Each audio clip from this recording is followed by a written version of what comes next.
Last lecture में हमने common name की बात करी थी।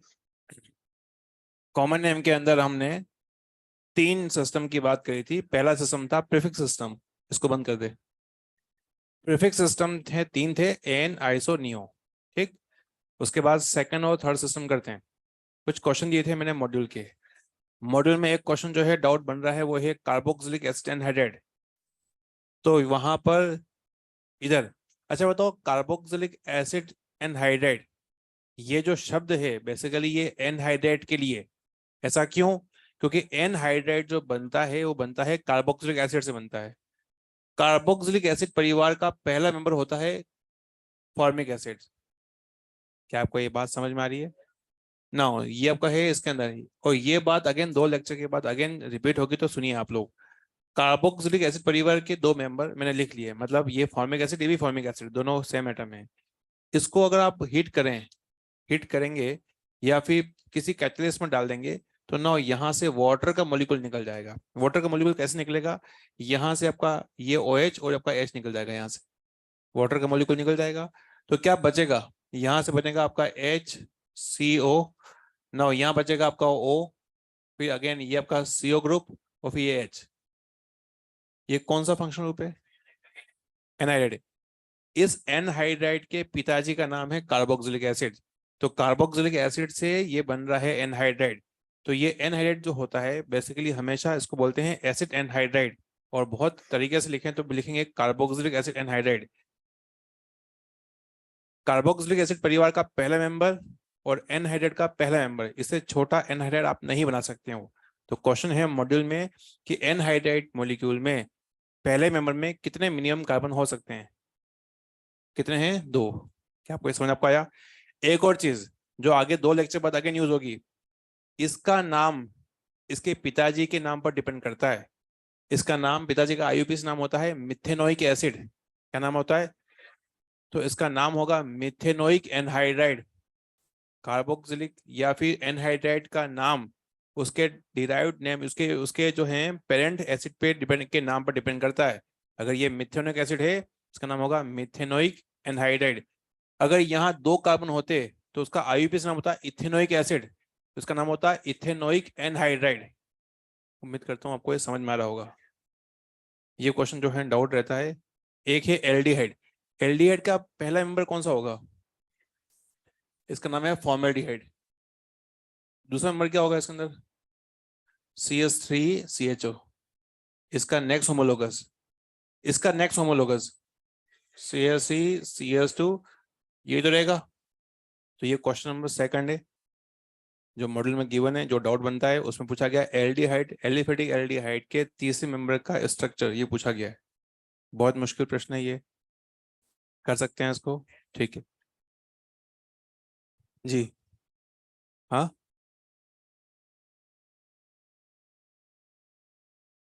हाँ। तो भाई बता दिए, बोलते सही कि कस्टमर 12 डाउट है। तो कह रहा है 12th। मैं कहा 12th ही तो पढ़ा रहा हूँ।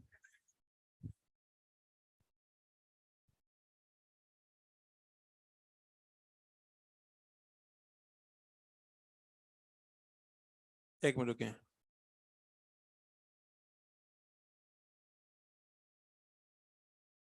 इधर क्वेश्चन नंबर 9, बात ना करें, और क्वेश्चन नंबर जो है आपका 12 इधर देखो। क्वेश्चन नंबर 9 में पूछा गया है सिमेट्रिकल ईथर। ये पूछा गया है ना। सिमेट्रिकल ईथर का मतलब क्या होता होगा बताइए? ऐसा ईथर जिसमें दोनों तरफ की ऑक्सीजन के इधर, ऑक्सीजन के इधर का ग्रुप और इधर का ग्रुप बिल्कुल सेम हो।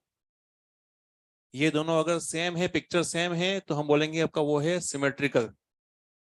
क्या आप समझ पा रहे हैं? तो आप देखिए 4 ऑप्शन में से किसकी पिक्चर जो है दोनों सेम आ रही है। आंसर होगा 4। जब कुछ समझ में ना आए तो आंसर हमेशा 4 ही होता है।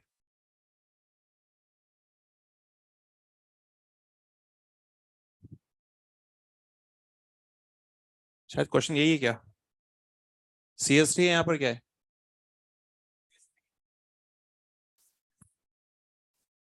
बीच में CH2 है, यहाँ से third CH double bond triple bond है यहाँ पर। यहाँ पर आपका जो है CH2, यही तो है। इधर इसमें पूछा गया है C2C3 का हाइब्रिडेशन, ये पूछा गया ना, C2C3 पूछा गया है या फिर जो है आपका C3C2 का पूछा गया है, C2C3 पूछा गया है बेसिकली इसमें। अच्छा इसका मतलब क्या समझ पा रहा है? सेकंड कार्बन और तीसरे कार्बन का हमें हाइब्रिडेशन पता करना है। अब दिक्कत ये आपके सामने ये है, वैसे आईयूपीएससी फिलहाल नहीं पढ़ाई गई है, लेकिन उसमें आईयूपीएससी वाला जो ज्ञान है इसने लगा दिया है। पेरेंट चेन तो ये हो चुकी है, अब हमें आईयूपीएससी में नंबरिंग करना है। तो नंबरिंग इधर से करेंगे या इधर से करेंगे? इधर से इसलिए कहेंगे मल्टीपल बॉन्ड पास पड़ रहा है, यहाँ से मल्टीपल बॉन्ड सेकंड नंबर पर है और यहाँ से पहले में आ रहा है, तो 9 यहाँ से 1 2 3 4 5 6 ऐसे करेंगे, है ना। तो नंबर 2 का हाइब्रिडेशन क्या है बताओ? sp। और नंबर 3 का क्या है बच्चों? ये आपका है sp3। ये इसका आंसर होगा। नंबरिंग आईयूपीएससी में हम लोग किसी पेरेंट चेन की जब नंबरिंग करते हैं तो नंबरिंग वहां से करते हैं जहां से फंक्शनल या फिर मल्टीपल पास पड़ता है, उसको बोलते हैं लोएस्ट लोकेंट रूल। ठीक है, वैसे हम लोग आईयूपीएससी पढ़ेंगे अभी तो आ जाएगा ये जो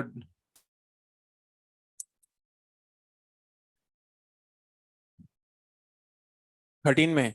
अच्छा बताओ होमोलोगस सीरीज के लिए क्या क्या सेम होना चाहिए? परिवार सेम होना चाहिए, परिवार सेम होना चाहिए। पहले ऑप्शन में फंक्शन सेम है लेकिन उनमें कोई फर्क नहीं है, CS2 का फर्क नहीं है, दोनों में अल्कोहल है। सेकंड के अंदर एक ओल है एक एल है, एक अल्कोहल है एक एल्डिहाइड है, ठीक है। तीसरे के अंदर अगेन एक कीटोन है एक एल्डिहाइड है, वो भी नहीं हो सकता है। फोर्थ के अंदर दोनों ही एसिड हैं, एसिटिक एसिड ब्यूटाइक एसिड, तो दोनों का परिवार सेम है। और नो यहाँ पर जो है एक एसिड है और एक ब्यूटाइल है, तो एक 4 कार्बन है एक 2 कार्बन है, तो जाहिर सी बात है इसका फोर्थ आंसर होगा। इसका आंसर फर्स्ट क्यों नहीं हो सकता है? क्योंकि दोनों जो है आपके वो अल्कोहल है लेकिन दोनों में फर्क नहीं है CS2 का। अभी हम लोग ये डिस्कस कर रहे हैं, जिन भाई लोगों के पास ये मॉड्यूल नहीं है या फिर जिन्होंने क्वेश्चन नहीं किया है वो अगले बॉल देख रहे हैं कि चल क्या रहा है। तो तभी मैंने कहा था ये मॉड्यूल के डिस्कशन काफी इंपॉर्टेंट है। अभी अपन इस पर डिस्कस कर सकते हैं लेकिन एक समय के बाद क्या होगा कि फिर वो डिस्कशन एक साथ नहीं हो पाएगा। इसलिए कुछ कुछ जो क्वेश्चन है अगर नहीं आपको आते हैं तो पूछें, इसके बाद जो भी क्वेश्चन बचे हैं वो बाहर आके बात कर सकते हैं आप लोग। सॉरी।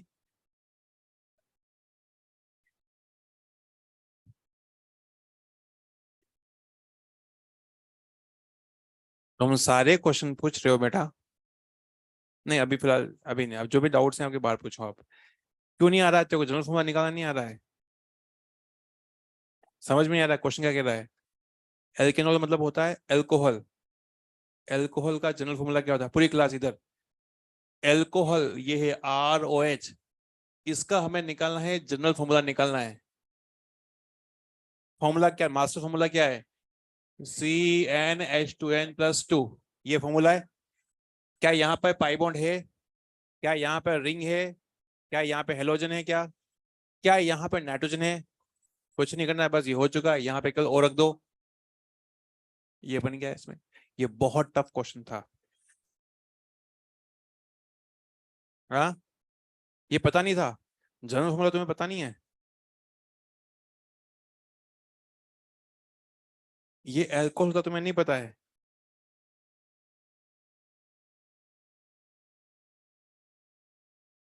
रुको रुको भाई, किन बच्चों को ये नहीं पता कि अल्कोहल होता है?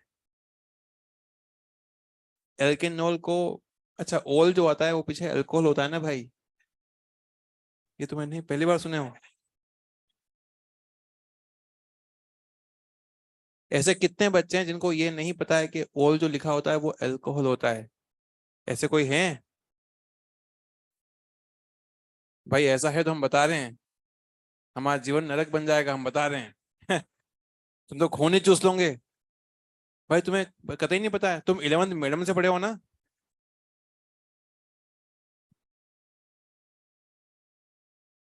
तुम 11th मैडम, मैं पक्का बता रहा हूँ, तुम जो है वहां पे ऑनलाइन मैडम से पढ़े हो।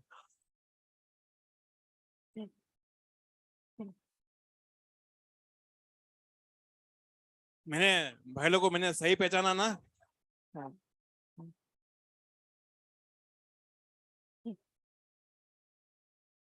चलिए।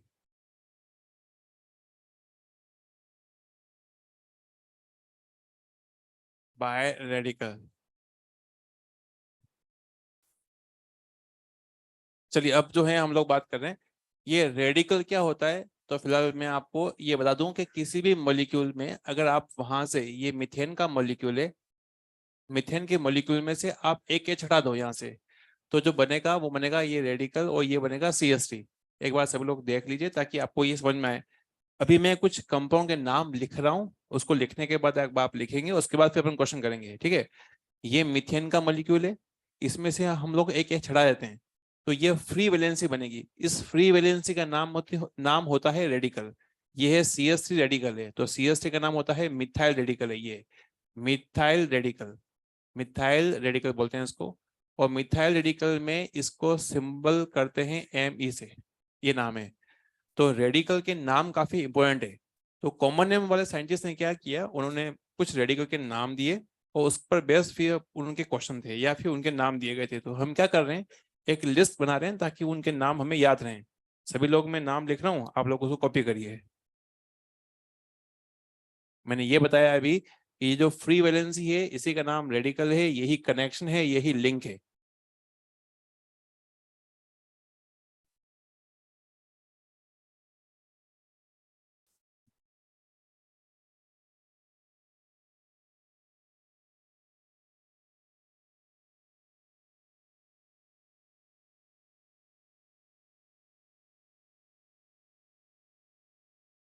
इथाइल रेडिकल, फिर है प्रोपाइल रेडिकल। प्रोपाइल रेडिकल में आपका सिंबल आपका आएगा PR, आपका आएगा। फिर है butyl radical, CH2 CH2 CH3, 4 carbon है यहाँ पर, आपका है ब्यूटाइल, फिर इसका सिंबल आएगा BU। कुछ 4 सिंबल है मिथाइल, इथाइल, प्रोपाइल और ब्यूटाइल के, ये हमें एनसीईआरटी में गिवन है इसलिए लिखे हमने यहाँ पर। उसके बाद फिर यहाँ पर एक जो रहता है वो है आपका आइसोब्यूटाइल, आइसोब्यूटाइल। फिर है आइसोप्रोपाइल, दिस इज आइसोप्रोपाइल। फिर है आइसोब्यूटाइल।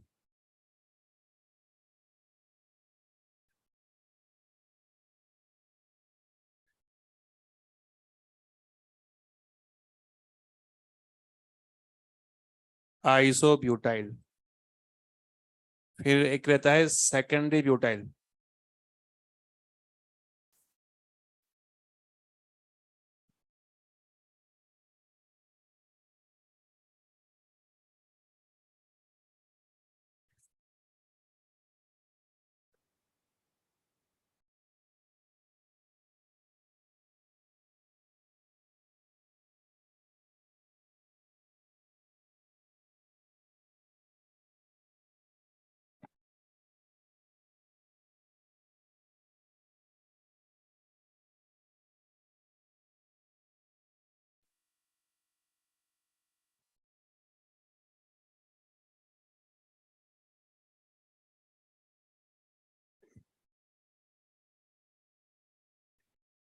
ये रेडिकल के नाम इसलिए इंपॉर्टेंट है कि कई कंपाउंड्स के नाम अभी मैं आपसे पूछूंगा तो ये रेडिकल यहाँ पे आपके आएंगे, क्योंकि रेडिकल की जगह आपको OH लगाएंगे।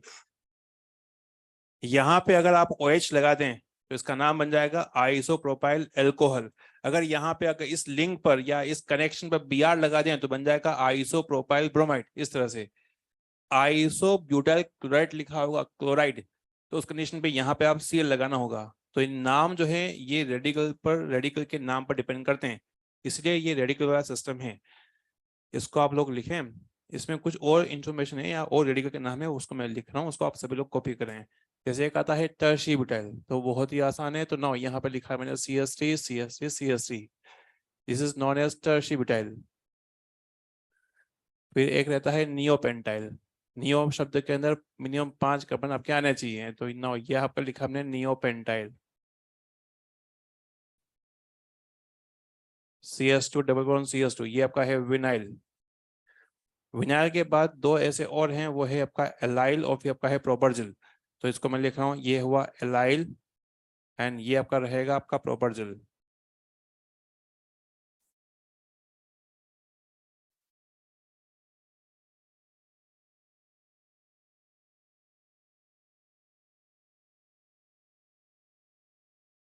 फिनाइल ये आपका पीएच कर रहा है, इसके अंदर इसको ऐसे भी लिखते हैं।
कुछ रेडिकल ऐसे हैं जो बेंजीन के ऊपर लगे हुए होते हैं, उनके नाम भी जो हैं वो वहां पर मैंने मेंशन कर रखे, बेंजाइल, बेंजल, बेंजो। फिर एक और शब्द रहता है बेंजोइल। तो ना उनके सबके स्ट्रक्चर मैंने ड्रॉ कर दिए हैं और उनके नाम मैंने लिख लिए हैं यहाँ पर, ताकि आपके पास में एक रिकॉर्ड रहे कि हाँ इसका नाम ये होता है। एक रहता है असाइड और एक रहता है आपका एसिटाइल।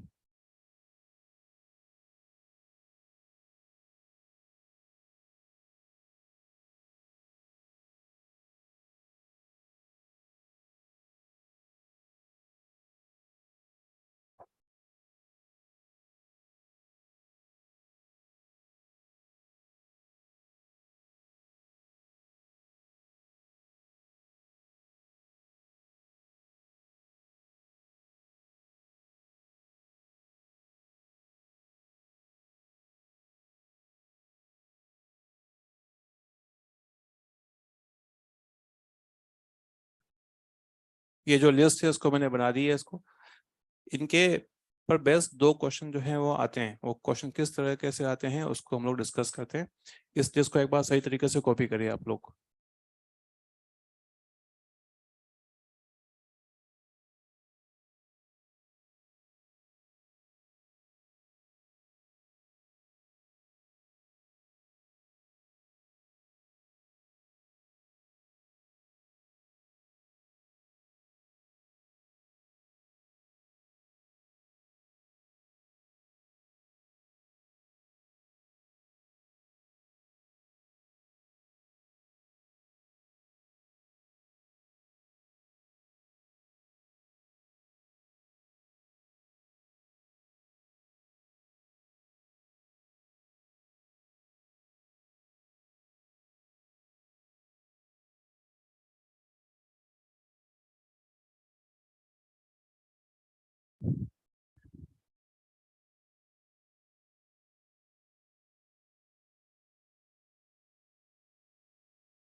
आपके सामने जो लिस्ट है, पहली बात तो पूरे कॉमन नेम में ये लिस्ट ही सबसे ज्यादा इंपॉर्टेंट है। बाकी से क्वेश्चन नहीं आने की उम्मीद है, लेकिन यहाँ से क्वेश्चन आने की पूरी उम्मीद रहती है। इस साल जो नीट हुआ उसके अंदर भी एलाइल और बेंजाइल शब्द जो था उसको पूछा गया है। तो क्वेश्चन जो है बना इस साल भी। तो कहने का मतलब ये हुआ कि ये स्ट्रक्चर हमें दिमाग में जो है रहने चाहिए कि हाँ इसका ये स्ट्रक्चर होता है। यहाँ से दो प्रश्न बनते हैं। पहला प्रश्न आपके सामने है, सभी लोग एक बार ये क्वेश्चन देख लो ताकि मैं दूसरा क्वेश्चन तुम्हें करा पाऊँ। क्वेश्चन लिखा हुआ है फाइंड डिग्री ऑफ रेडिकल। मतलब रेडिकल का मतलब होता है ये जो आपको लिंक दिख रहा है, इस रेडिकल की डिग्री आपको देखनी होती है। नाउ इसकी डिग्री क्या होगी? ये कार्बन कितने कार्बन से अटैच है, तो इसकी डिग्री हो जाएगी 2। मतलब ये रेडिकल जो है आपका उसकी डिग्री भी 2 कहलाएगी। Now 3 degree. ये कार्बन कितने कार्बन से अटैच है? ये 1 डिग्री। नाउ ये वाला, ये आपका है 3 डिग्री। नाउ ये वाला 1 डिग्री। नाउ ये वाला, ये आपका 2 डिग्री। कोई दिक्कत नहीं। नाउ ये पता है कौन सा है? इसका नाम है, इसका नाम क्या लिखा हुआ है? ये फिनाइल है। क्या है ये फिनाइल है। फिनाइल जो होता है बेस मतलब ये बेंजीन रिंग है, तो ना बेंजीन रिंग है यहाँ पर, तो वो उसको ऐसे हमने ड्रॉ किया। अब मुझे बताओ ये जो डार्क क्या है, इसकी डिग्री क्या है? ये आपका 2 डिग्री है, तो हम बोलेंगे इसको 2 डिग्री। क्या आपको ये समझ में आया? ठीक। तो पहला प्रश्न ये हुआ, ये बहुत ही आसान क्वेश्चन है, कतई ये घबराने की जरूरत नहीं है। डिग्री पूछा हुआ, रेडिकल जार बना हुआ, उसको देखना है। इन सब में से केवल लोग यहाँ फंसते हैं C6H5 में। अगर आपने बेंजीन बना के देखा है तो आपको समझ आ जाएगा कि यहाँ पे डिग्री दो ही है, दो कार्बन से अटैच है, नथिंग मोर देन दैट। दूसरा प्रश्न बनता है, आपको स्ट्रक्चर ड्रॉ करने होते हैं। मैं वहाँ पे वो क्वेश्चन लिख रहा हूँ, आप लोग इसको पहले सही तरीके से बनाइए, फिर अपन क्वेश्चन की बात करते हैं।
नेक्स्ट क्वेश्चन जो है वो स्ट्रक्चर ड्रॉ करने का दिया है मैंने आपको। तो वहां पर जो आपको इंफॉर्मेशन दे रखी है उसके हिसाब से रेडिकल सोचना है, और वहां पर आपको ये पता करना होगा इसका स्ट्रक्चर क्या होगा। पूरे कॉमन नेम का मतलब ये मेन क्वेश्चन है जहां से क्वेश्चन आने की उम्मीदें काफी ज्यादा होती हैं। और इससे दो फायदे हैं, आपको रिएक्शन मैकेनिज्म में लैंग्वेज समझने में आपको हेल्प मिलेगी। क्वेश्चन ऐसा आएगा, आइसोब्यूटाइल अल्कोहल की जब रिएक्शन HBr से करते हैं तो क्या होता है। तो आइसोब्यूटाइल अल्कोहल या आइसोप्रोपाइल अल्कोहल का अगर स्ट्रक्चर ही अगर आपको नहीं आएगा तो फिर वो क्वेश्चन नहीं हो पाएगा। तो सभी लोग क्या करेंगे, 1 से लेकर 12 तक जितना आपको आता है आप बनाइए, नहीं तो आपको मैं आपको सिखाऊंगा।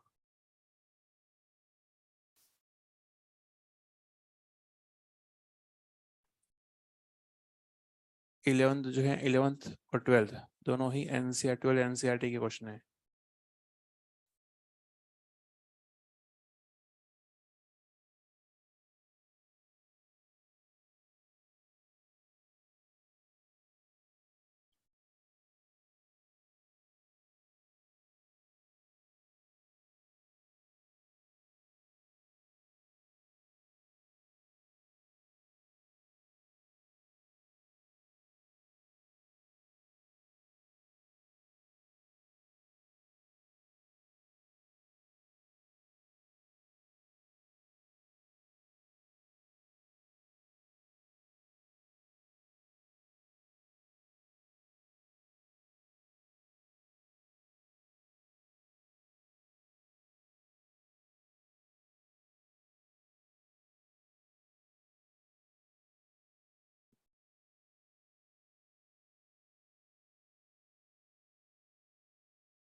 इसको चेंज करना है, दूसरा ले आना।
क्या हो चुका है?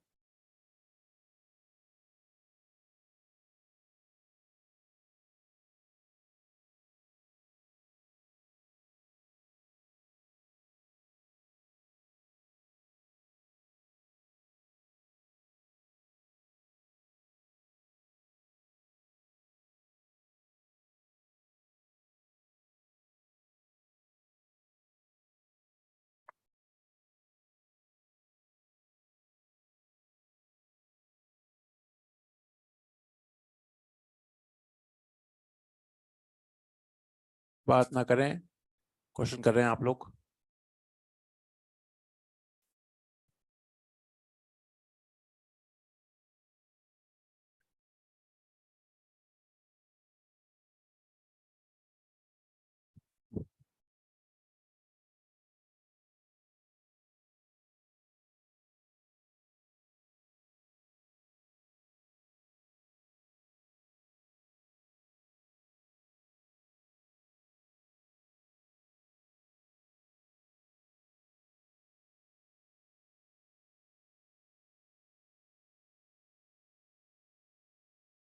हो चुका है। क्या बात है, कर रहे हो? बताओ।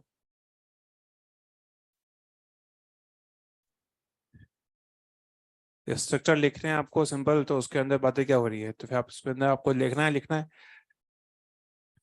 आइसोप्रोपाइल पता है आपको कि ये आपका फ्रेमवर्क जो होता है वो आइसोप्रोपाइल है, ये CH3OH। तो इसको ऐसे लिख सकते हैं। क्या ये सही है? कोई दिक्कत तो नहीं है? अच्छा, कई बार इसको ऐसे भी लिख दिया जाएगा, ऐसे। नाउ लेट से मैं इसको ऐसे लिख रहा हूँ। क्या ये सही है? जिनको नहीं आता सीख लो। भाई ये जो है ना, इसको बोलते हैं बॉन्ड लाइन नोटेशन। ये जो ग्रुप होता है ये मिथाइल है, ये ग्रुप जो है मिथाइल है, यहाँ पे एक कार्बन है ये OH है, मतलब ऐसे, ये इसको ऐसे किया आपने, ये OH, ये चीज क्या है CH3, ये क्या है CH, ये क्या है CH3। कुछ समझ में आ रहा है? ठीक है, वो बहुत सारी बातें जो 11th में बताई जाती है वो बताऊंगा मैं, सुनना पड़ेगा कि हाँ देखो ऐसा होता है।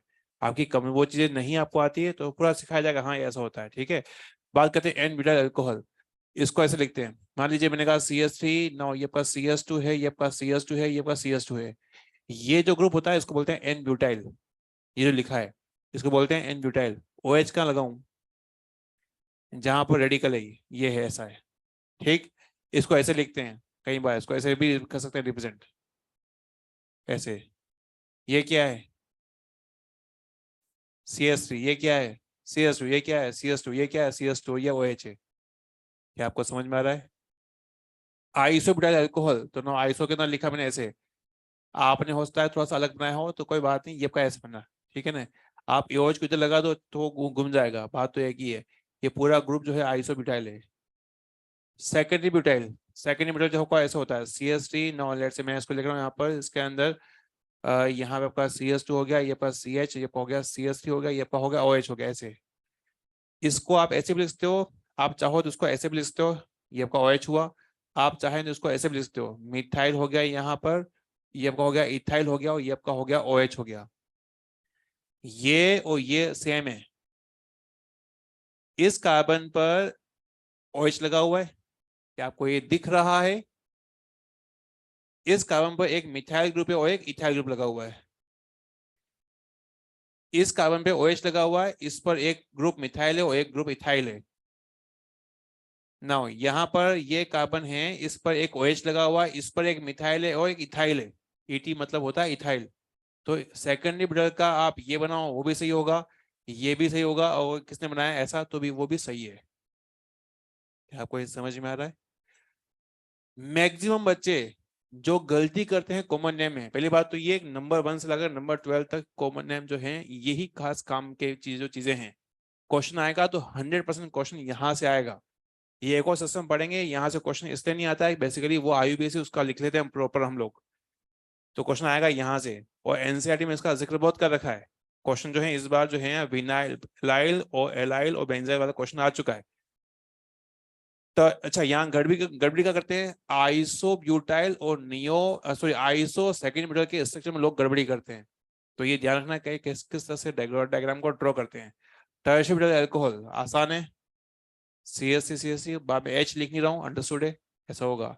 नियोपेंटाइल क्या होगा, CH3 होगा COOH। मैंने यहाँ पर हाइड्रोजन लगाया नहीं है, आप लगा सकते हैं, क्या लगा पाएंगे आप? कोई दिक्कत तो नहीं है ना। Vinyl bromide CH2 double bond CH और आपका जाएगा Br, ये विनाइल ब्रोमाइड है। Allyl bromide CH2 double bond CH CH2 और ये आपका ब्रोमीन। प्रॉपर जेल तो वहां पर ट्रिपल बॉन्ड आपका आएगा, फिर उसके बाद आपका यहाँ आएगा CH2, फिर आपका आ जाएगा Br, इस तरह से। बेंजाइल अल्कोहल के अंदर ये बेंजीन है, ये CH2 है, ये आएगा OH, इस तरह से। इथाइलिन, इथाइलिन डाइक्लोराइड, इधर यहाँ पर जो शब्द है इथाइलिन, सभी लोग देखो इधर, ये 12th NCERT 11 नहीं, ये 12th NCERT के पहले चैप्टर के तीसरे पेज पर गिवन है। ये इथाइलिन जो शब्द है बच्चों, ये एक बहुत ही जानलेवा शब्द है, क्योंकि यहाँ पर जो है एग्जामिनेशन हॉल में आप इसको जब देखेंगे तो ये आपको इन दिखेगा, वो इन दिखेगा तो आप में से मोस्टली बच्चे जो है वहां डबल बॉन्ड मान के चलेंगे, और ये डबल बॉन्ड नहीं है, ये कॉमन नेम वाला था। और ऐसा नहीं कि आपको नहीं आता है, आप इसको पढ़ चुके हो। कहाँ पढ़े आपने? कोऑर्डिनेशन केमिस्ट्री पढ़ी है आपने, आपने पढ़ा था EDTA। EDTA के अंदर मुझे बताओ कि इसका पूरा पूरा नाम क्या था? Ethylene diamine tetraacetic acid, यही था ना, या टेट्रा एसिटेट। ई का मतलब था इथाइलिन, तो वहां पे क्या डबल बॉन्ड आता है, पाई बॉन्ड आता है क्या? नहीं आता है, वहां CS2 होता है। तो ये जो नाम है ये कॉमन नेम का चल रहा है, तो ये जो लिखा गया है ये सब लिखा गया है, तो आपको ये ध्यान रखना है कि ये आपका CS2, ना ये आपका CS2, ये आपका ये रेडिकल है, यहाँ पर दो रेडिकल लगे हुए हैं, तो यहाँ पे भी आएगा क्लोरीन, ये भी आएगा क्लोरीन। नाउ ये जो है जब दो पड़ोसी कार्बन पर क्लोरीन लगते हैं तो उसका एक नाम होता है, वो है विसिनल डाइहैलाइड, या उसको बोलते हैं विसिनल डाइक्लोराइड। विसिनल डाइक्लोराइड, इसी का सिंबल है वो है आपका विस। क्या बोला है मैंने? जब दो पड़ोसी कार्बन पर क्लोरीन जो है बॉन्डेड होते हैं, इसका नाम होता है विसिनल डाइक्लोराइड, या इसका नाम हो जो शॉर्ट फॉर्म है वो है विस, विस हैलाइड्स बोलते हैं इसको। नाउ तो क्वेश्चन नंबर 11 में क्या खास बात है कि यहाँ पर इन शब्द आ रहा है। ये इन जो है हमें लगता है कि ये आईयूपीएसी वाला जो होगा, आईयूपीएसी नहीं, ये कॉमन नेम वाला, यहाँ पे कोई पाई बॉन्ड नहीं है। ठीक है। नंबर 12, नंबर 12 में इस क्वेश्चन के अंदर कुल कितने क्लोरीन होंगे, एक या दो? एक या दो? इसका आंसर है दो होंगे। यहाँ पर एनसीईआरटी में डाई नहीं लिखा गया है क्योंकि एनसीईआरटी ये समझ रही है कि बच्चा बड़ा इंटेलिजेंट है।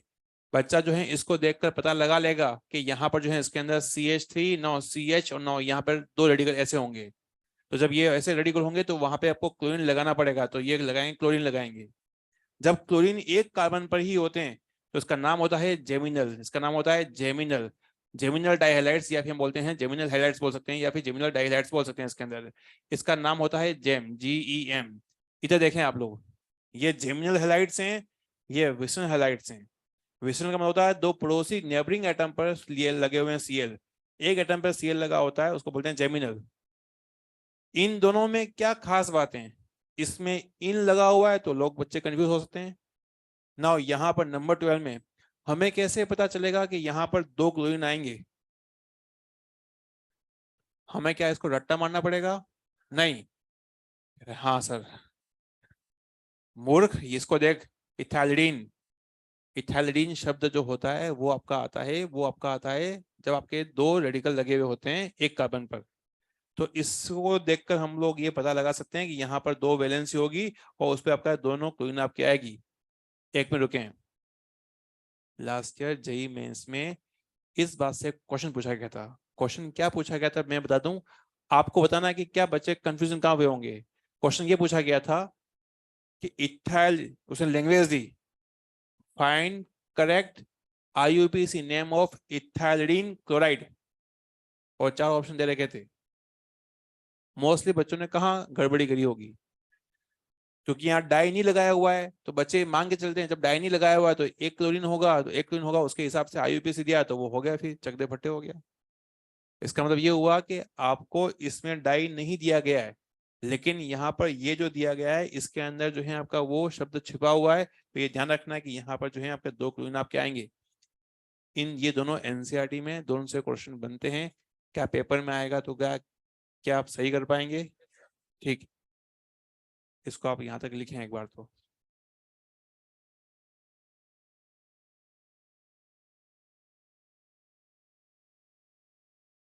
एडीटी तो को लिखना नहीं बताया, एडीटी तो हमने,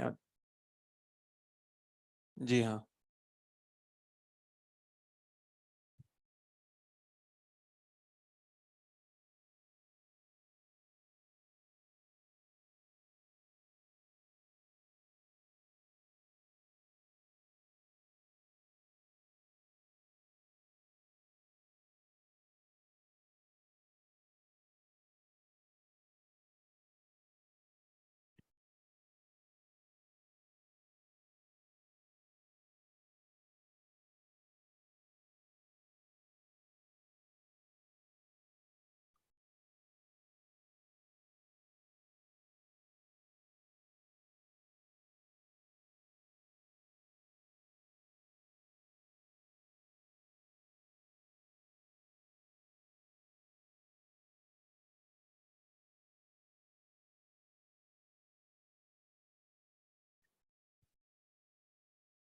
नाउ कॉमन नेम में रेडिकल सिस्टम खत्म हो चुका है।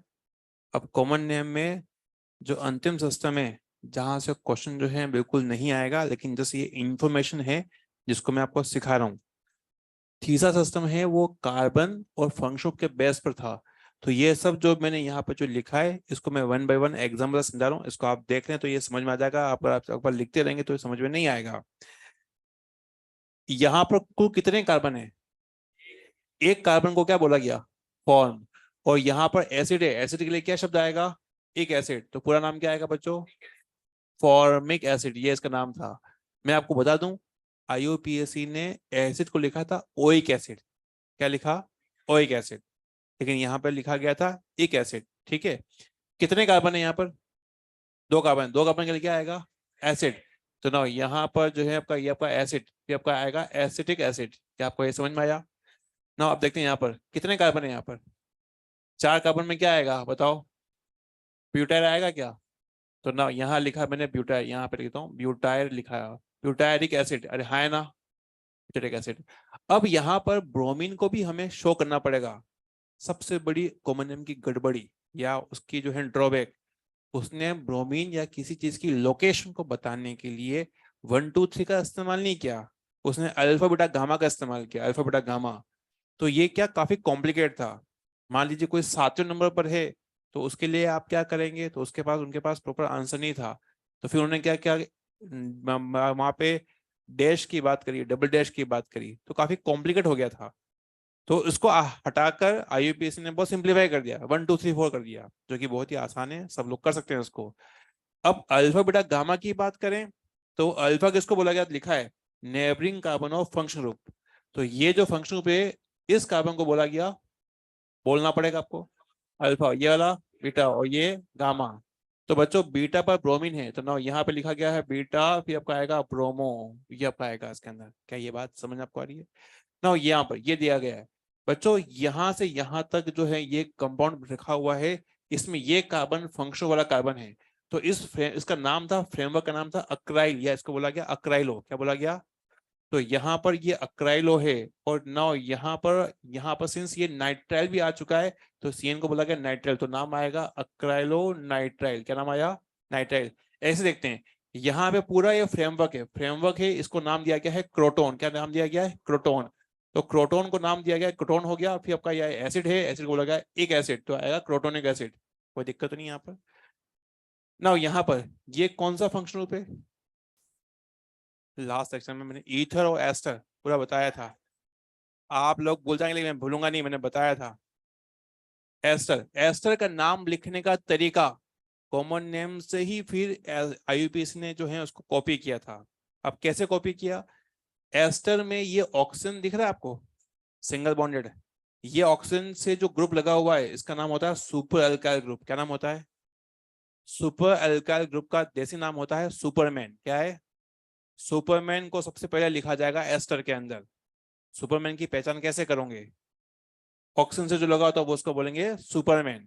सुपरमैन को सबसे पहले लिखते हैं। तो इसका रेडिकल वाला नाम क्या था? मिथाइल। क्या नाम था? मिथाइल। तो मैं लिखूंगा यहाँ पे मिथाइल, ये पहले आ चुका है, ठीक है, ये आ गया मिथाइल। अब बताओ यहाँ पे कितने कार्बन है? दो कार्बन के लिए क्या आएगा? एसिड। और फिर एस्टर के लिए क्या आएगा? एट। तो नाउ यहाँ लिखा गया एसिटेट। ये आपको क्लियर हुआ? कौन सा फंक्शन ग्रुप है? Ether, ether, ether. एस्टर में सुपरमैन कैसे पहचानोगे? ऑक्सीजन से ये ग्रुप लगा हुआ है, इसका नाम क्या था रेडिकल में? इसका नाम था विनाइल। क्या नाम था? विनाइल। नाउ कितने कार्बन है? दो के लिए क्या आएगा? एसिड। क्या नाम आएगा? एसिड। और फिर क्या आपका लास्ट में क्या आएगा? एसिटेट। उम्मीद करता हूँ समझ में आया होगा। तो यहाँ से यहाँ तक की जो कहानी है उसको अपन ने एग्जाम्पल से समझा है। यहाँ से लेकर यहाँ तक कोई भी क्वेश्चन आने की संभावना कतई नहीं होती। क्यों? क्योंकि इसके हम लोग सबके आईयूपीएसी पर नाम बाद में लिखेंगे। लिखो इसको आप लोग एक बार।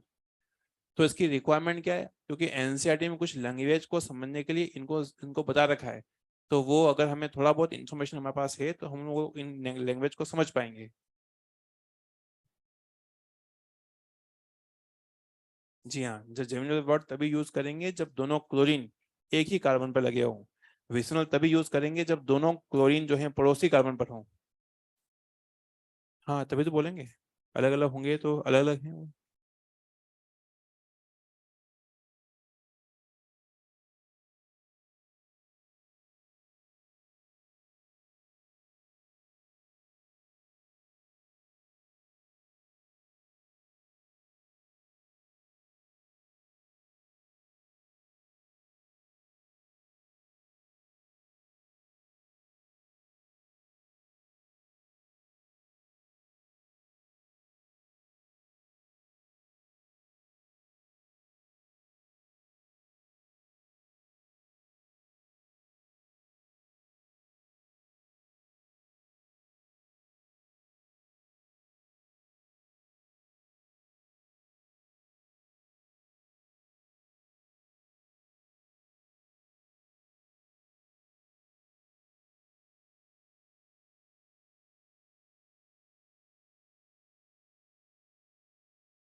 जी हाँ।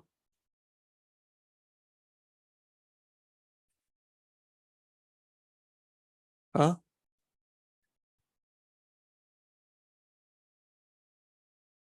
ठीक है, बी आर लगा दो, चाहे बी आर लगा दो, चाहे आप आयोडीन लगाओ, चाहे आप जो है सीएल लगाओ।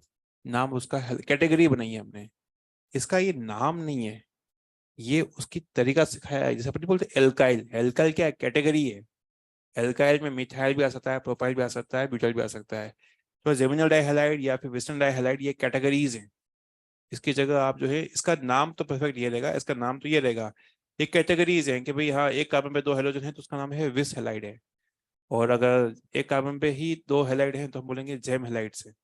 डाई लिखो ना लिखो, अंडरस्टूड है वो, जेम और विस की बात की गई तो।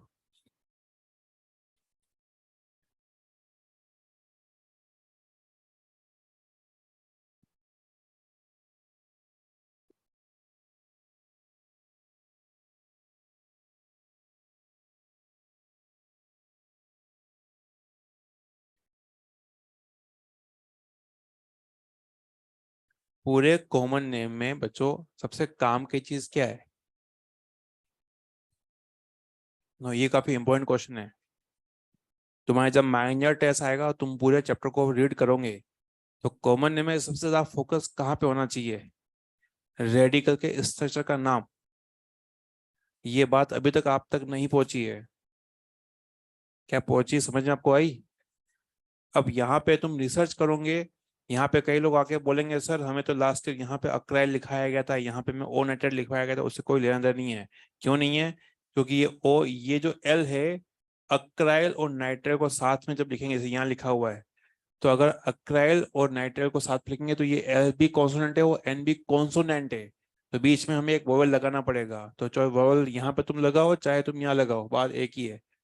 एक शब्द आता है अक्राइलिक एसिड, तो इसके बाद में ये ऐसे ऐसे अक्राइलिक एसिड, अक्राइलिक एसिड, तो एल के बाद अगेन वोवेल आ गया, तो यहाँ पे ओ लगाने की जरूरत नहीं है। कैसे? इस बात को समझ पाए अच्छी बात है, नहीं समझ पाए तो कोई टेंशन की बात नहीं, कोई बहुत ज्यादा इंपॉर्टेंट बात नहीं है।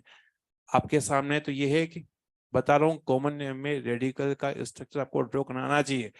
और इसमें भी एक चीज और आसान कर देता हूँ, कि मैक्सिमम लोग जो हैं आइसोब्यूटाइल और आइसोब्यूटाइल और सेकेंडरी ब्यूटाइल में गड़बड़ करते हैं, तो ये ध्यान रखना कि वो आपका किस तरह से ड्रॉ होता है।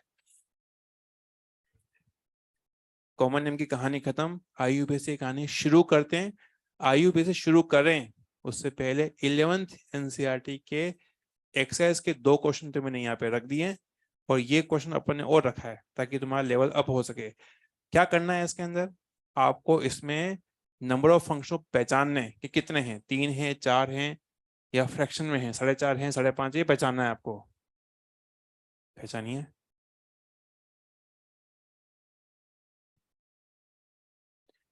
जी हाँ। हाँ ये NO2 है।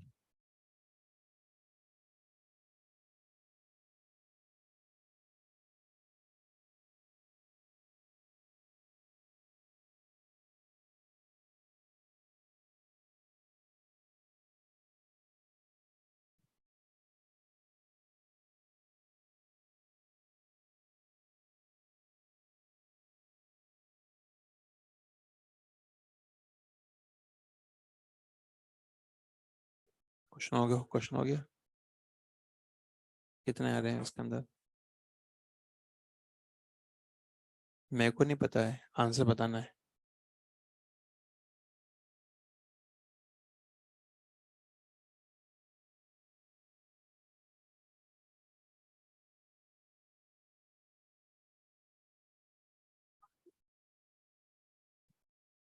ये आईयूपीएससी एक्सेप्ट इसलिए लिखा है कि इसका नाम आईयूपीएससी में नाम होगा।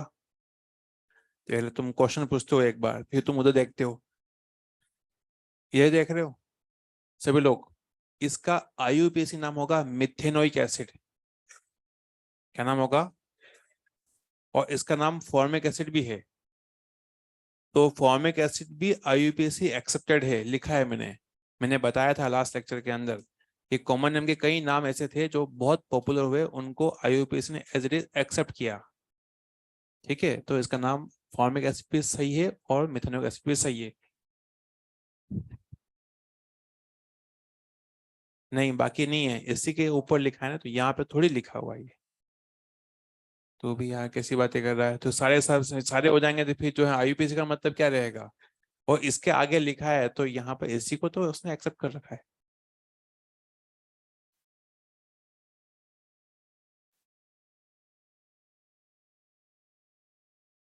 आपके हो गया क्वेश्चन ये। खड़े हो जाओ, बताओ। जी।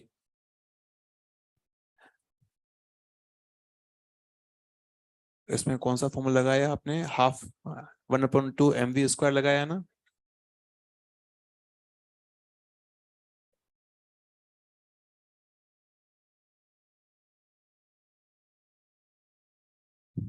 देखते कोई, इसका सही आंसर है 3।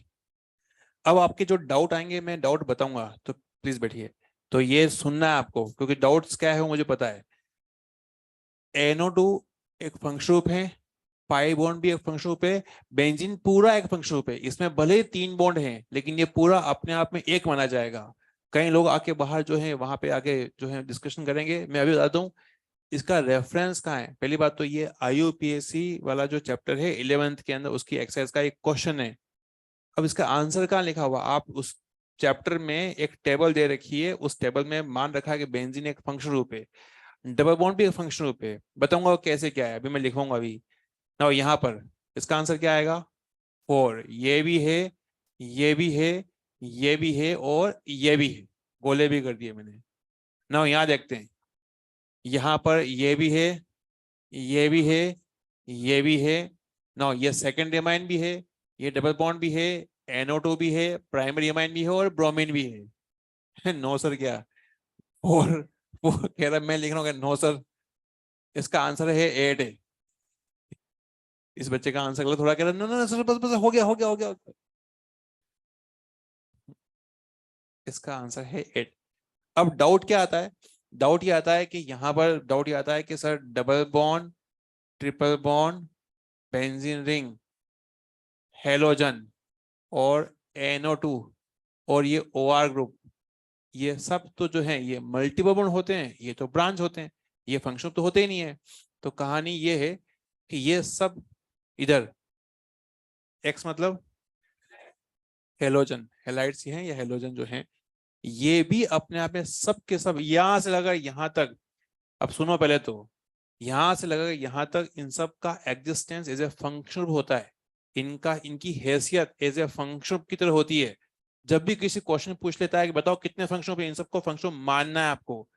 लेकिन IUPAC नाम लिखने के दौरान, आई रिपीट, केवल केवल IUPAC नाम लिखने के दौरान इनको हम कहते हैं मल्टीपल बॉन्ड। इसको मानते हैं हम लोग फिनाइल रिंग। और यहां से यहां तक हम इनको मानते हैं ब्रांच, इन्हीं मानते हैं सब्स्टिट्यूएंट। तुम्हें नहीं समझ में आ रहा है, यहां से यहां तक क्या ये फंक्शन ग्रुप है, लेकिन तुम्हें तो बताया गया था ये तो ब्रांच होते हैं। कब कब, IUPAC नाम लिखने के दौरान। बाकी अगर पूछ ले बताओ कितने फंक्शन ग्रुप है, तो हमें हमेशा मानना है कि ये सब जो है फंक्शन ग्रुप हैं। कोई दिक्कत नहीं है यहाँ पर। इन दोनों को अलग फंक्शन ग्रुप क्यों माना गया है, क्योंकि ये 1 डिग्री अमाइन है और ये 2 डिग्री अमाइन है। क्या आपको ये समझ में आया। मैंने जो बोला उसको मैं लिख रहा हूँ, इसको आप लोग कॉपी करें। जी हाँ। हाँ,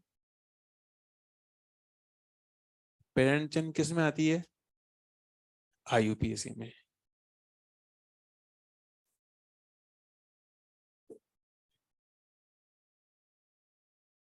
किसने बोला ऐसा, ऐसा ही तुम जो बोल रहे हो किसने बोला, ये तुमने मान लिया ना ये। अरे, अरे मैडम से नहीं पढ़ा है वो अपना डाउट पूछ रहा है यार। भाई तुमने ये मान लिया है, ये क्योंकि तुमने IUPAC पढ़ रखा है, तुमने पेरेंट चिन्ह की बात करी, पेरेंट चिन्ह IUPAC हम बोलते हैं। यहाँ पर पेरेंट चिन्ह की बात ही नहीं पूछ रहा है, वो कह रहा है यहाँ बताओ टोटल टोटल कितने हैं इधर। इधर देखो आप सब, मैं ये जो डाउट पूछा गया इसका मैं थोड़ा क्लेरिफिकेशन देता हूँ। ये कंपाउंड है, CS2 double bond CS2 CS2CH दिख रहा है आपको ये, नहीं दिख रहा है ना। दिख रहा है, खड़े हो जाओ भाई। इसमें कुल कितने फंक्शनल पे, क्वेश्चन ये है आपसे।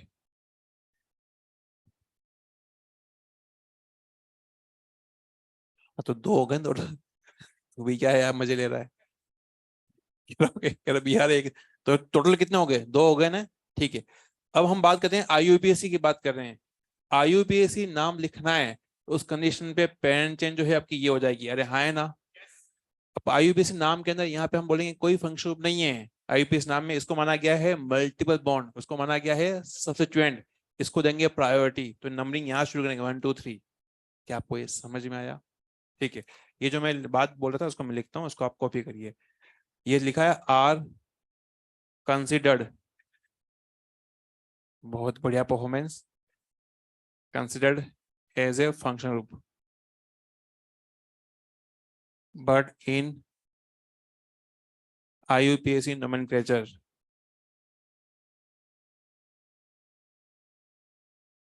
they are considered, या they are treated as multiple bond oblique phenyl oblique substituent।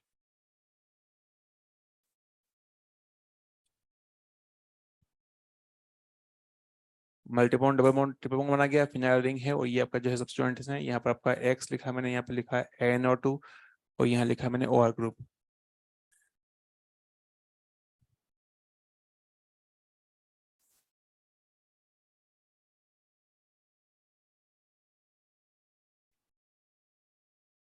IUPAC अभी तक फिलहाल शुरू नहीं किया है, IUPAC शुरू करें उससे पहले लास्ट लेक्चर में मैंने आपको एक होमवर्क दिया था, मैंने कहा था सीनियरिटी लिस्ट को लिख के लेके आना है।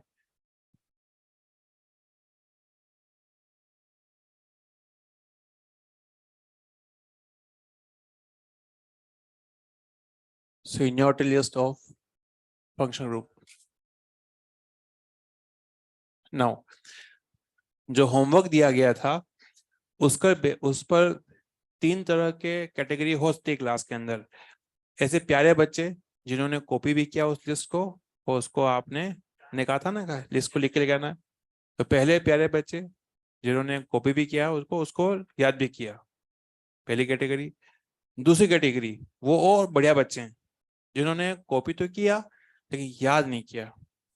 और सबसे बढ़िया बच्चे, तीसरी कैटेगरी, बिल्कुल चिंटू किस्म के बच्चे, न तो कॉपी किया न याद किया, वो केवल सूखे सूखे गए थे, सूखे सूखे आए वो।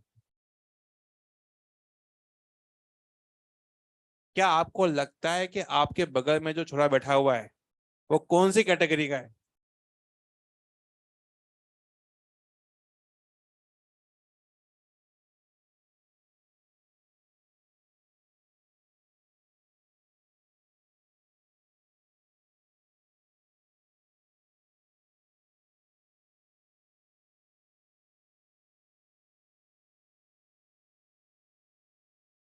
याद किया है इसने? सॉरी। ओहो। MB का मतलब क्या है?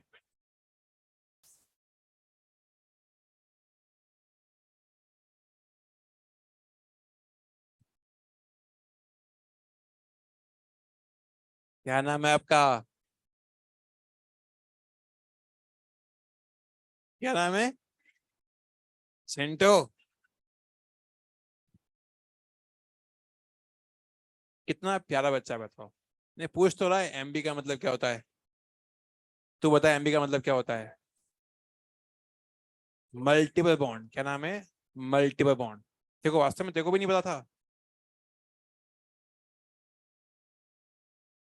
कोविड के दौरान जो है कई बच्चों को जो है प्रमोट किया गया था। ऐसा तो नहीं कि आप जो है 2 3 सालों से 11th में ही अटके हुए थे, आपको प्रमोट करके भेज दिया है। हाँ। क्या? हाँ। खड़ा हो जा बेटा। क्या बोला? नहीं बताने, तू बताने। ज्यादा तेरी चोंच खुल रही है ना, ज्यादा चोंच खुल रही है ना। ऐसा बम्बू देंगे दौड़ते फिरोगे। एक तो आता पता कुछ है नहीं, MB पता नहीं तेरे को। 11th नहीं पढ़ा तेने क्या? सुने नहीं तो 11th में क्या किया फिर तेने? एक तो सुना नहीं, एक तो पता नहीं है, लेकिन ईगो इतना है ना, मुंह इतना खुल रहा है ना। सुने नहीं है। अब सुन रहा है ना? समझ में आ रहा है? आइंदा से जो है मुंह खोला ना, ऐसा खोला ना तो निकाल के फेंक दूंगा बाहर। बकवास कर रहा है, सुने नहीं है, खड़े रहे। बकरवाल से तेने पूछा क्या कहते हैं उसको, उसको भी नहीं पता था, उसने नहीं सुना। अब कर रहा है नहीं कर रहा है। पहले तो तुम्हें तमीज आनी चाहिए कि भाई पूछना कैसे है, वो क्या बोलना है। आगे वाला टीचर तुमसे जो है लाइट में बात कर रहा है, तुम्हें समझाने के लिए बात कर रहा है, तुम्हारे लेवल पे नहीं आया है कि तुमसे अच्छे से बात कर ली, हंसी मजाक कर लिया, तुम उसके लेवल के हो गए। और तुम्हें ऐसा लगता है कि कोई हमें काट सकता नहीं, तो काटे के भी इसी को भगा देगा यहाँ से। एक मिनट रुके, कौन सी क्लास में पढ़ रहे हो? ये सब बताने की रिक्वायरमेंट थी? मैंने क्या कहा कि ये दोनों 11th एनसीईआरटी में तुम्हें करवाने की रिक्वायरमेंट थी? मैं उड़ा के लिखता आईयूपीएससी, ये क्यों करवाया जा रहा है? ताकि मुझे पता है कि 11th में कई बच्चे हैं जो अच्छे से नहीं पढ़ रखे, क्योंकि 11th में बहुत बात में शुरू होता है, तो कई लोगों को उड़ा हुआ है। ये बात तुम्हें मैंने पहले इलेक्शन में पूछी थी, इसने पूछा, मैंने बताया उसको। लेकिन इसका मतलब ये नहीं कि तुम्हें वो बहुत लाइट में कोई टीचर बता रहा है तो उसका तुम एक्स्ट्रा जो है आपका वो उसका फायदा उठाओ। आइंदा से गलती होनी नहीं चाहिए। बैठ, कई लोग यहाँ हल्के में लेते हैं, तो वो आगे वाला हल्के में नहीं है, वो बहुत भारी चीज है। वो महसूस करवाएगा क्या, वो बताएगा क्या? और मेरा काम ये नहीं है, मेरा काम तो ये है कि मैं आपके सिलेक्शन में मैक्सिमम एफर्ट मैं दे सकूं कि आपका बढ़िया से आपका हो जाए। आइंदा से कभी गलती करनी नहीं है ऐसा। अगर आपको नहीं आता आप आराम से पूछो। उसने पूछा ना, लड़के ने, हमने बताया ना, मैंने बताया कि अल्कोहल बोलते हैं उसको, कहाँ दिक्कत थी। लेकिन वो पता होना चाहिए कि तुम्हें तरीका क्या होना चाहिए। अगर तुम सोचो कि तुम्हें कोई बता ही देगा, वो नहीं बताएगा। सीनोडिलियस, मैंने कहा था तुम्हें याद करके आनी है, वो कई लोगों ने याद नहीं क्यों की। मैं तरीका बता रहा हूँ उसको कैसे याद करना है। सबसे सीनोडिलियस के अंदर सबसे ऊपर क्या था? कार्बोक्सिलिक एसिड, उसके बाद सल्फोनिक एसिड, उसके बाद। जिन बच्चों को याद नहीं है तो अभी मैं उनको याद करवा दूंगा, अभी देखो कैसे ना। फिर यहाँ पर आपका है एनहाइड्राइड, अरे हाँ है ना, इस एनहाइड्राइड को ही बोलते हैं हम लोग कार्बोक्सिलिक एसिड एनहाइड्राइड। क्वेश्चन दे रखा है मॉडल में जो आज हमने डिस्कस किया ना। यहाँ पर ये आपका है एस्टर ना, यहाँ पे क्या है? एसिडाइड। ये क्या है? अमाइड। और ये क्या है नीचे, क्या है? साइनाइड। और ये क्या है? Iso cyanide. उसके बाद वो है आपका एल्डिहाइड। और फिर क्या है? कीटोन। ठीक है, ये आपका है। उसके बाद एल्कोहल, थाइol। फिर कोई दिक्कत तो नहीं इसके अंदर? देखिए ऐसा है, ये सीक्वेंस लिस्ट है, यह है सीनियोरिटी लिस्ट। ये कई बार क्या होता है कि यहाँ से यहाँ तक आते हैं तो कई लोग जो है वो भूल जाते हैं इनका ऑर्डर। तो याद करने का शॉर्टकट है, वो बताया तुम्हें वो कैसे याद करेंगे। ये दोनों जो हैं, शॉर्टकट क्या है कि ये दोनों जो हैं वो एसिड कपल हैं। क्या है ये? एसिड कपल हैं। ये चारों के चारों एसिड के चार बच्चे हैं। क्या है ये? ऐसा मैंने इसलिए बोला क्योंकि ये चारों को बनाने में कार्बोक्सिलिक एसिड जो है वो इनका रोल प्ले होता है। तो इन चारों के जो पिताजी हैं वो कार्बोक्सिलिक एसिड हैं। यही पंच लाइन मैंने इस लेक्चर के शुरुआत में बोली थी कि इसका पिताजी था इसका। अरे हाँ है ना, कार्बोक्सिलिक एसिड पिताजी हैं, इसके चार बच्चे हैं, क्योंकि ये चारों बच्चों को बनाने में कार्बोक्सिलिक एसिड इटसेल्फ काम आता है। इसीलिए इनको बोला जाता है एसिड डेरिवेटिव। क्या बोला जाता है? Acid derivative. इन चारों को एसिड डेरिवेटिव हैं, ये एसिड के चार बच्चे हैं। इनके नाम को याद करने के लिए या इनके ऑर्डर को याद करने के लिए शॉर्टकट ट्रिक है, वो आपका है नेहा। क्या है? नेहा। एन का मतलब होता है एनहाइड्राइड, क्या नाम है? ई का मतलब होता है ईस्टर। नाउ एच का मतलब होता है एसिड हेलाइड, एसिड हेलाइड या हेलाइड बोल सकते हैं। और ए का जो मतलब है वो है अमाइड। याद करने का तरीका है, ये इसका पूरा नाम होता है एन ए एन हाइड्राइड। लेकिन हम लोग इसको सिस्टमेटिक तरीके से याद करें, शॉर्ट ट्रिक से याद कर रहे हैं। तो नेहा लिखा हमने, एन होता है एनहाइड्राइड, ई मतलब एस्टर, एच मतलब हेलाइड, ए मतलब एमाइड। फिर ये आपका है ट्रिपल बॉन्ड, फिर आपका है डबल बॉन्ड, और फिर आपका है सिंगल बॉन्ड। तो पूरा तरीके से याद कैसे करेंगे? Acid couple, Neha, triple, double, single. बोलो आप लोग। Acid couple, Neha, triple, double, single. Again बोलो। Acid couple, Neha, triple, double, single. Neha का फुल फॉर्म क्या होगा? एनहाइड्राइड, एस्टर, हेलाइड और अमाइड। कोई दिक्कत तो नहीं इसके अंदर? ये आपने लिस्ट लिखी होगी, नहीं लिखी होगी हल्के से साइड में कॉपी कर लें। उसके बाद फिर हम लोग सीधा आईयूपीएससी की बात करते हैं, आईयूपीएससी किस तरह से लिखेंगे।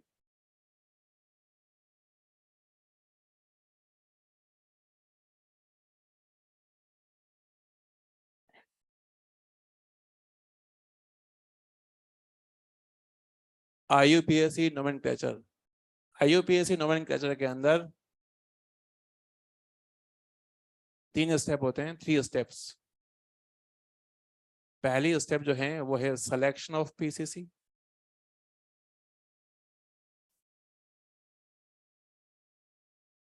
दूसरा है numbering of PCC.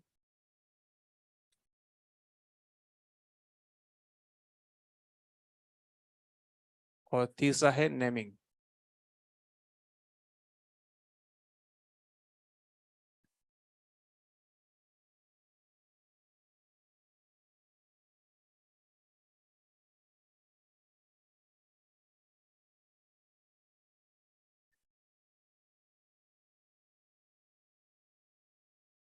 IUPAC nomenclature जिन बच्चों का जो है गड़बड़ है, तो उसमें 3 स्टेप होती है, उनमें से उनके पहले और दूसरे स्टेप में वो काफी गड़बड़ी करते हैं, इसलिए तीसरा स्टेप तो गलत ही लिखा जाएगा। तो बेहतर होगा कि पहली और दूसरे स्टेप को आप ठीक करेंगे तो तीसरे स्टेप ठीक ठाक ही आएगी। तो आज हम लोग क्या करेंगे, पहली स्टेप को सीख लेंगे। मैं आपको केवल यहाँ पर रूल सिखाकर मैं आपको जो है एग्जाम्पल दूंगा और फिर मैं आंसर बताऊंगा, लेकिन पहले आप वो क्वेश्चन करेंगे। तो पहले तो आप यहाँ तक लिखें, इसमें रूल हम लोग एक लिखते हैं, उसके बाद फिर मैं क्वेश्चन देता हूँ आपको।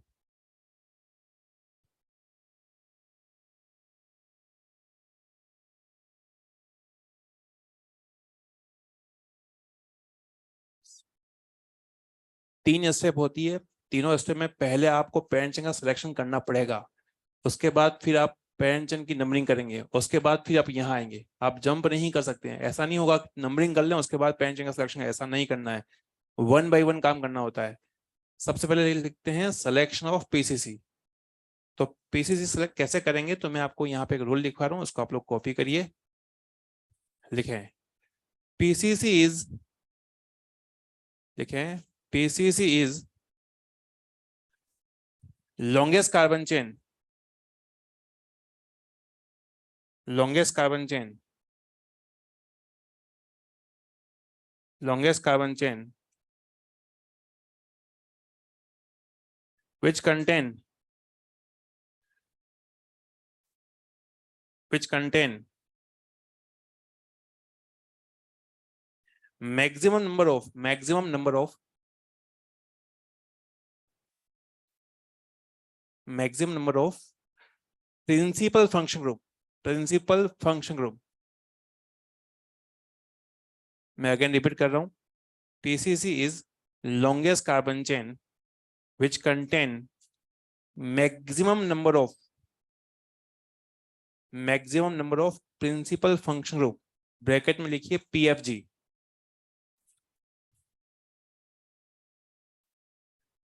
and maximum number of, and maximum number of, maximum number of multiple bond, bracket में लिखिए एमबी।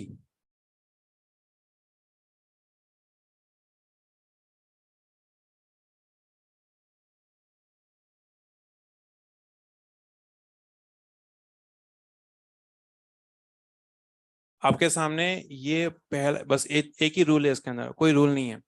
फिर ये लिखा हुआ है प्रायोरिटी, लिखा हुआ है प्रायोरिटी को आप लोग जो है लिखें। उसके बाद फिर मैं कुछ क्वेश्चन दे रहा हूँ, उसके अंदर आप पेंशन को सेलेक्ट करें, सिंपल।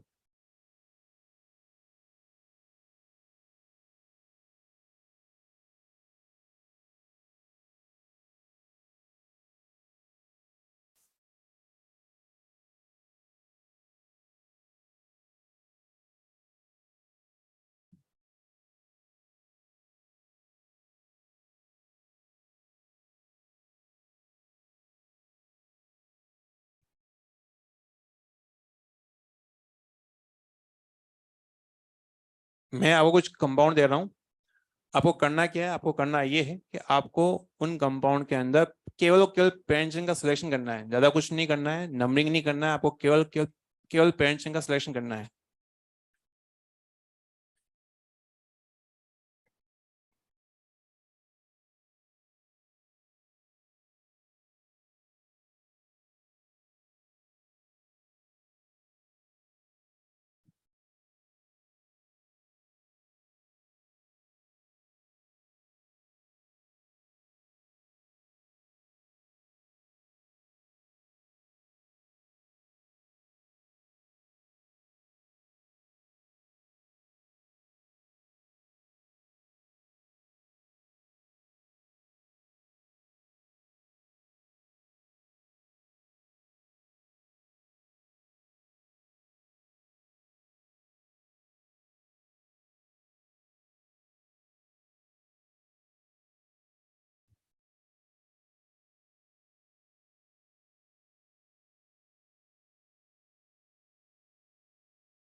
आपके सामने 7 क्वेश्चन है। इन 7 क्वेश्चन के बाद फिर मैं आपको एक 8 क्वेश्चन दूंगा, लेकिन जो कि लास्ट होगा। तो पहले तो इन 7 क्वेश्चन के अंदर आप आराम से तसल्ली से जो भी आपका ज्ञान है उसके हिसाब से आप पेरेंट चेन को सिलेक्ट करें। आपको नहीं आता, एक भी नहीं आता तो मैं पूरा बताऊंगा, लेकिन जितना आता है एक बार एटलीस्ट कम से कम आपके हिसाब से कौन सी पीसीसी हो सकती है उसको आप देखें। रूल एक ही है।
हो चुका है, डिस्कस करें।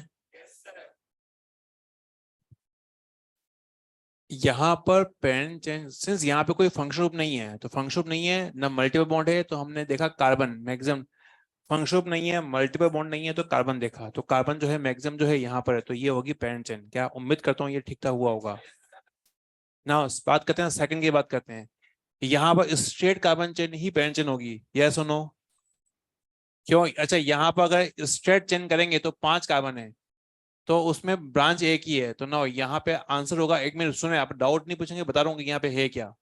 यहाँ पे पेरेंट, पहली बात तो ये भी हो सकती है पेरेंट। आप ये भी आप कर सकते हो, ये वाली, ये 5 कार्बन की। आप चाहो तो यहाँ से हम लोग ऐसे भी कर सकते हो, आप चाहो तो यहाँ से हम ऐसे भी कर सकते हैं। ठीक। अब यहाँ पे कहानी ये है क्या, ये क्यों बताया जा रहा है? किसी बच्चे ने अगर स्ट्रेट कार्बन की चेन को सिलेक्ट किया तो भी उसके भी 5 कार्बन थे, मैंने जो किया उसमें भी 5 कार्बन है। जब नंबर ऑफ कार्बन सेम हो जाते हैं तो आपको देखना होता है नंबर ऑफ सब्स्टिट्यूएंट। जिस बच्चे ने अगर स्ट्रेट कार्बन चेन को सेलेक्ट किया था उसका एक ही ब्रांच आएगी, लेकिन जो मैंने जो किया है उसके अंदर 2 ब्रांचें आ रही है, तो इसलिए ये आपका सही होगा। तो रूल क्या है कि इफ कार्बन सेम है, अगर मैंने लिखा है यहाँ पर if number of carbon same same, उस कंडीशन में आपको देखना है। तो यह रूल नहीं है बेसिकली, ये तो आपका उसी प्रायोरिटी ऑर्डर से निकल के आया है। If number of carbon same then check number of substituent. ये है सारी कहानी। अब इसी रूल पर बेस्ड है क्वेश्चन नंबर 3। क्या स्ट्रेट चेन होगी? अगर स्ट्रेट, मान लीजिए किसी बच्चे ने स्ट्रेट चेन को किया तो 1 2 3 4 5 6, ये स्ट्रेट चेन का किसी ने मानी है तो स्ट्रेट में 6 कार्बन आ रहे हैं, उसके कितनी ब्रांचें आएगी? 1 2 और 3। अपने यहाँ पर इससे अच्छा और एक और अल्टरनेट है यहाँ पर, तो नाउ यहाँ पर भी 6 कार्बन है। कार्बन तो 6 है लेकिन यहाँ ब्रांचें कितनी हो गई? 4 हो चुकी, तो ये सही आंसर है। आप चाहे इसको ऐसे कर दो चाहे इसको इधर टर्न कर दो, बात तो एक ही है। Now number 4। अब जो मैं कह रहा हूं वो नंबर 8 में काफी काम आपका आएगा। वो ये है, आपके सामने सिखा रहा हूं अभी। ये बातें हैं 11th के बच्चों को बताई जाती है कि देखो इसमें ऐसा करना है। तरीका ये, जब भी मल्टीपल बॉन्ड आता है या फंक्शन आता है तो उसके कार्बन को आप थोड़ा सा डार्क कर लो। ये डार्क इसलिए है डार्क थेरेपी, समझाने के लिए। एक बार समझ जाओगे तो अपने आप वो क्लियर हो जाएगा। मतलब मुझे पेरेंट चेन जब बनानी है तो इन दोनों कार्बन को शामिल करते हुए, स्टार्ट नहीं, इन दोनों कार्बन को इन्वॉल्व करते हुए लॉन्गेस्ट कार्बन चेन को मुझे तय करना है। तो मतलब पेरेंट चेन में ये दोनों कार्बन आने ही चाहिए, इनको इन्वॉल्व करते हुए लॉन्गेस्ट कार्बन चेन बनानी है। तो यहाँ पर पेरेंट चेन जो है यही हो सकती है। अरे हाँ है ना, ठीक है। यहाँ देखते हैं, मुझे यहाँ पर डार्क थेरेपी के तहत 4 कार्बन को डार्क करना पड़ेगा। अब मुझे को क्या करना है, यहाँ पर पेरेंट चेन को सिलेक्ट करना है, इस तरह से करना है कि ये चारों कार्बन जो है पेरेंट चेन में आने चाहिए। तो जाहिर सी बात है यहाँ से हमने क्या किया, इसको इससे सिलेक्ट किया, ये पेरेंट चेन है, यहाँ तक भी कोई दिक्कत नहीं आएगी। यहाँ देखते हैं, यहाँ पर ये फंक्शन था, तो नाउ ये पीएफजी है, प्रिंसिपल फंक्शन ग्रुप, ये डार्क किया। नाउ इस कार्बन को डार्क किया मैंने, तो 3 कार्बन को मैंने डार्क किया है, मल्टीपल बॉन्ड वाले दोनों कार्बन को डार्क किया है, और जिस कार्बन में फंक्शन था उस पर डार्क किया है। अब इन तीनों को शामिल करते हुए, मतलब पेरेंट चेन में ये तीनों कार्बन आने ही चाहिए और इनको लेकर लॉन्गेस्ट कार्बन चेन बनानी है। नाउ यहां से इधर इन तीनों को शामिल करना है, इस कार्बन के पास में वो कनेक्शन ज्यादा है, तो हमें यहां से पेरेंट चेन की शुरुआत करनी होगी, और ये होगी पेरेंट चेन।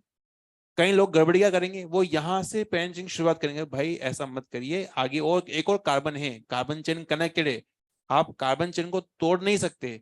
तो जहां से आगे जा रही है तो उसको आपको आगे जाना पड़ेगा, फिर इसको शामिल, तभी मैंने कहा इन तीनों को इन्वॉल्व करते हुए लॉन्गेस्ट कार्बन चेन। क्या ये बात मैंने पहले बोली थी, इन तीनों को शामिल करते हुए लंबी सी चेन बनानी है हमें, जहां तक जाए वहां तक जाते रहिए। अगर आगे और जा रही है तो जान दो, क्या दिक्कत आ रही है आपको। बात करते हैं यहाँ पर इसको भी डार्क कर रहे हैं, इसको भी डार्क कर रहे हैं, यहाँ पर इसको भी डार्क कर रहे हैं, इसको भी डार्क कर रहे हैं, यहाँ पे डार्क कर रहे हैं और यहाँ डार्क कर रहे हैं। ये आपके दोनों पीएफजी हैं, दोनों पीएफजी हैं, ये मल्टीपल बॉन्ड है, ये दोनों मल्टीपल बॉन्ड है, ठीक है। मेरे पास ऐसा कोई तरीका नहीं है कि सारे कार्बन को मैं एक साथ पेरेंट चेन में ले लूं। मैं अगर पीएफजी उसको लूंगा तो ये दोनों छूट जाएंगे, मैं अगर इन दोनों को लूंगा तो ये दोनों छूट जाएंगे, मैं अगर इनको लूंगा तो ये दोनों छूट जाएंगे। तो बताओ एमबी और पीएफजी में से किसकी प्रायोरिटी ज्यादा होती है, प्रिंसिपल फंक्शन की प्रायोरिटी ज्यादा होती है। तो इसका मतलब ये हुआ कि मेरे पास, मुझे इन दोनों को यहां से जो है, देखो इस कार्बन को शामिल किया मैंने, अब इसके आगे कोई कार्बन नहीं है, तो जाहिर से पेरेंट चेन यहाँ शुरू हो जाएगी, तो यहाँ से शुरू होते हुए यहाँ से होते हुए यहाँ जाएगी वो। उम्मीद करता हूँ समझ में आ रहा होगा। आज का लास्ट क्वेश्चन, देखते कितने लोग सही कर पाएंगे। देखो इधर नंबर 8,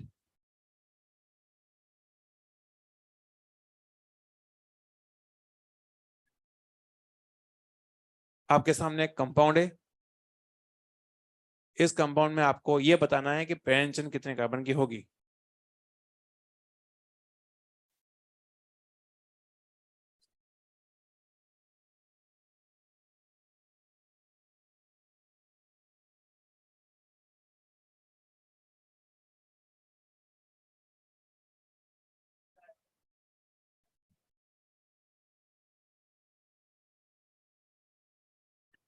डार्क थेरेपी का उपयोग करते हुए डार्क करिए। ये क्वेश्चन अगेन नंबरिंग में भी दूंगा मैं, तो ये ध्यान रखना, एक क्वेश्चन अगेन रिपीट होगा। डार्क थेरेपी के तहत कितने कार्बन को डार्क करेंगे, 5 को करेंगे ना। एक तो ये हो गया, एक ये हुआ, और एक ये हुआ। अरे हाँ है ना। अब इन तीनों कार्बन, इन तीनों डॉट को शामिल करते हुए लॉन्गेस्ट कार्बन चेन बनानी है हमें। तो ना यहाँ पर जो आपका आंसर आपका आएगा वो ये आपका आएगा, 5 कार्बन की चेन होगी। आप इसको इधर भी कर सकते हो, बात एक ही है। जिन लोगों ने गड़बड़ी करी वो ये सोचते हैं कि यहाँ से नजदीक से जोड़ जाएगा। भाई क्यों ऐसा क्यों कर रहे हो, ये कार्बन के आगे चेन जा रही है, लंबी सी चेन लो ने, कहाँ दिक्कत आ रही है। दूसरी गलती ये करते हैं बच्चे, क्या करते हैं, नंबरिंग पहले करते हैं, उनको लगता है ये OH है तो उसको हम लोग कम से कम नंबर दें, तो वो या 1 2 3 4 करेंगे। वो पेन चेन को पहले सिलेक्ट ना करके नंबरिंग करेंगे तो फिर वो बड़ा गलत हो जाएगा। तो ध्यान रखें, पहले आप पेन चेन का सिलेक्शन करेंगे।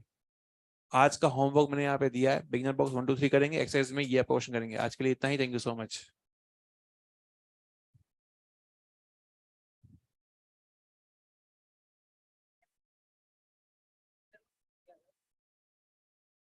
क्या